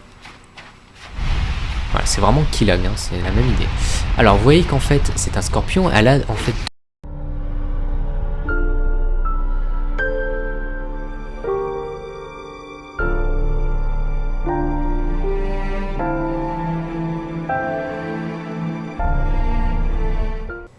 Bonjour à tous, c'est Caldorman. Aujourd'hui je vais vous proposer toute la zone des bois interdits, une zone qui ne va pas être extrêmement difficile, mais avant d'y aller on va faire d'autres petites choses. Donc dans un premier temps je vais vous parler simplement que j'ai équipé le masque de Ed, celui qu'on avait récupéré dans le dépotoir. Voilà, donc en fait c'est un casque plutôt intéressant, un masque d'ailleurs, qui a une très bonne résistance et qui n'est pas beaucoup plus lourd que les autres. Dans la vidéo précédente je vous avais pas montré ce que j'avais augmenté, en réalité j'ai augmenté ma vigueur et mon ADP. Voilà, mon objectif dès maintenant ça va être d'être en moyenne à peu près entre 25 et 30 en termes de statistiques, que ça soit dans la force, la dextérité, pourquoi pas la vigueur, et l'ADP je vais pas trop l'augmenter, je vais rester en dessous de 20. Et pourquoi pas augmenter la foi, enfin bref, on verra au moment venu. Nous, ce qu'on va faire, c'est qu'on va simplement aller, dans un premier temps, on va retourner dans la forêt des géants, car j'ai oublié un petit truc. Vous allez voir que en réalité, à l'endroit où on est censé rencontrer le poursuivant dans un premier temps, eh bien c'est juste ici, vous voyez, là où il y a l'individu qui va nous lancer des boules de feu. Au niveau de cette échelle, eh bien on a la possibilité de rencontrer le poursuivant. Mais comme nous on l'a tué grâce aux arbalètes, eh bien cette zone est maintenant libre et du coup on va y aller. Je sais pas si je peux le tuer de là, si je peux le tuer d'ici. Du coup on peut accéder à cette zone et puis on peut facilement récupérer les loots, et notamment quelque chose d'assez d'intéressant, vous allez voir, ça va être eh bien un fragment de fiole d'estus. Donc ça va nous permettre d'augmenter d'avoir 8 fioles d'estus avec nous, et c'est plutôt intéressant de l'avoir dès maintenant. C'est vrai que à partir du moment où vous allez en avoir peut-être une dizaine, bah là vous allez être plutôt tranquille. Allez, donc cette fois-ci on va pas retourner à Majula. Ce qu'on va faire c'est que... Si on va retourner à Majula, je suis bête. Pour augmenter ma fiole d'estus. Mais avant ça je vais vous montrer simplement qu'ici il y avait un petit lézard. Je l'avais pas tué dans ma première partie, je trouve ça un peu bête. Je vais avoir du mal à le toucher avec mon épée. Si, bon bah, j'ai réussi à le toucher, j'ai eu un peu de chance. Généralement il faut utiliser ici une arbalète, et vous allez voir que dans les bois sombres, à un moment donné, il y a un petit lézard, et c'est pareil, vaut mieux essayer de le tuer avec une arbalète. D'ailleurs je pense qu'on le tue en 3 coups. Voilà, donc je vais retourner à Majula, je vais augmenter ma fiole d'estus. Et puis on va s'élancer du coup dans la direction des bois sombres. Donc comme je vous disais, c'est un peu une zone coupée en 3 parties. Une première partie très verticale, très linéaire, où il suffit simplement de tuer les monstres avec l'espèce de gros abdomen là devant eux, donc c'est pas très compliqué.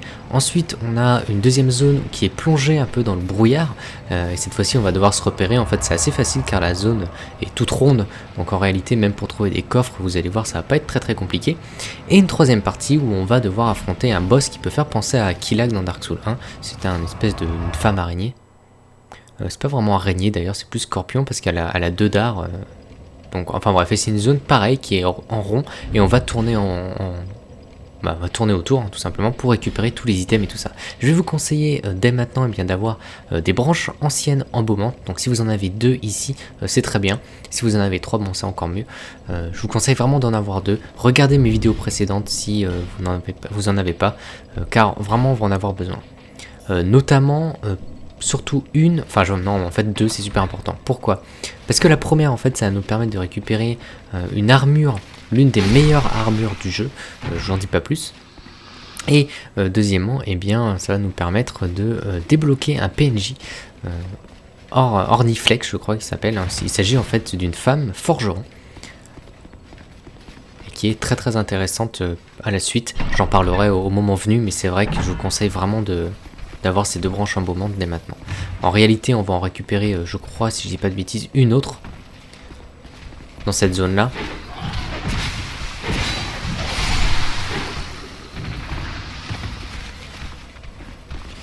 D'ailleurs, on va en récupérer deux, parce qu'en fait, on va en récupérer une grâce à un PNJ. La porte est toujours pas ouverte. Grâce à un PNJ, et puis on va aussi en récupérer une dans un coffre. Mais bon, je vous conseille vraiment d'avoir les deux maintenant. Alors les petits gobelins, on va en retrouver un peu plus tard dans les portes de Pharos. Les portes de Pharos, ça va être la zone après les bois sombres que je vais vous proposer. Et on va rencontrer pas mal de petits gobelins comme ça. Je ferai une vidéo d'ailleurs, je sais pas quand, mais sur le hors-ligne, parce qu'en fait il y a pas mal de zones qui sont... qui proposent en fait des petits bonus quand on joue hors ligne. On rencontre des PNJ qui vont nous lâcher des objets plutôt intéressants. J'ai appris ça il n'y a pas très longtemps grâce à un youtubeur, un abonné, donc je le remercie vraiment pour toutes ces informations. Je pense qu'il se reconnaîtra. Allez, on va poursuivre. Voilà, j'ai eu pas mal de commentaires aussi en me disant que... Enfin, quand je dis pas mal de commentaires, j'en ai eu 2 ou 3, mais qui m'ont demandé en fait d'avoir... de faire des vidéos un tout petit peu plus longues. C'est vrai que j'ai tendance à me baser uniquement sur la durée d'une zone. Si la zone fait 30 minutes ou 20 minutes, bon bah voilà, je la fais. Je fais en fait ce que j'aime bien faire, c'est une vidéo par zone.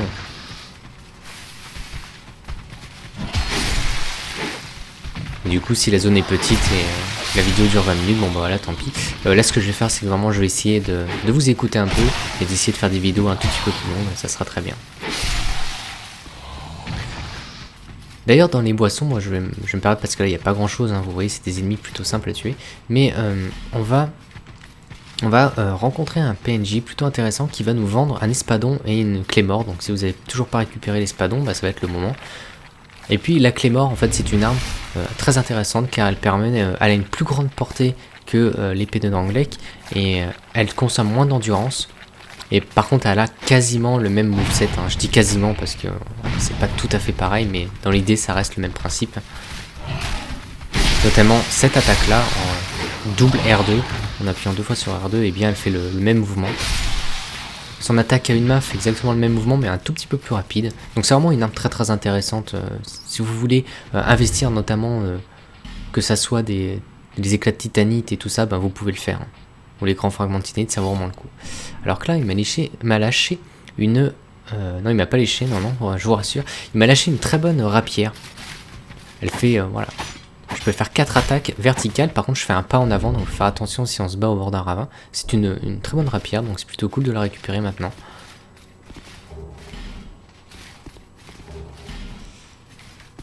Allez, vous voyez que maintenant, en termes d'effigie humaine, on commence à avoir un joli stock, et vous allez voir, en fait, je ne vais pas toutes les utiliser. Voilà, donc en fait ici il y a 3 possibilités, 3 chemins qui s'ouvrent à nous. Une première possibilité, ça va être donc tout droit. Je vais vous déconseiller d'y aller parce que c'est une zone un tout petit peu difficile pour le moment. Une deuxième zone, donc celle-ci qui est à gauche, qui ne mène à rien. On pourrait la faire, je vais pas la faire tout simplement parce que ça va me prendre un peu de temps pour rien. Je pense que dans une autre vidéo annexe ou tout ça, je m'amuserai à faire toutes les zones que j'ai pas faites plus tôt. Mais moi je vais m'intéresser aux bois sombres. Donc une zone, comme je disais, qui est en rond, c'est pas une zone très compliquée. Par contre, la seule difficulté, j'ai envie de dire, c'est qu'on va rencontrer des ennemis invisibles. Donc ils sont pas tout à fait invisibles, mais en fait ils sont vraiment dissimulés dans le brouillard, on a du mal à les apercevoir. Pour cela, en fait, on va devoir voilà, se concentrer un peu sur ces ennemis et essayer de les toucher une fois. Et dès qu'on les touche une fois, eh bien leur barre de vie apparaît et du coup c'est beaucoup plus simple pour les trouver. Alors, comme ennemis, ce sont en fait, on va dire, des carcasses qui possèdent soit une arbalète, soit une arme relativement rapide. Hein. Ça va rarement être un ennemi avec une grosse épée ou une grosse hache ou quelque chose comme ça. Donc ce qu'on va faire en fait, vous allez voir, c'est qu'on va tourner dans le sens inverse d'une aiguille d'une montre. Et on va... Ah, sympa l'arbre. Et on va traverser toute la zone comme ça. Alors que je suis trop lourd. Faudrait que je regarde pourquoi je fais des roulades aussi lourdes. Je dois être à plus de 70%. Je regarderai ça tout à l'heure. 70,5. Ah, c'est parce que j'ai équipé l'anneau. Ok, bon bah je vais enlever ça. Voilà, ça ira beaucoup mieux. Je vais devoir augmenter une nouvelle fois ma vigueur. Mais bon, c'est pas très grave. Voilà, donc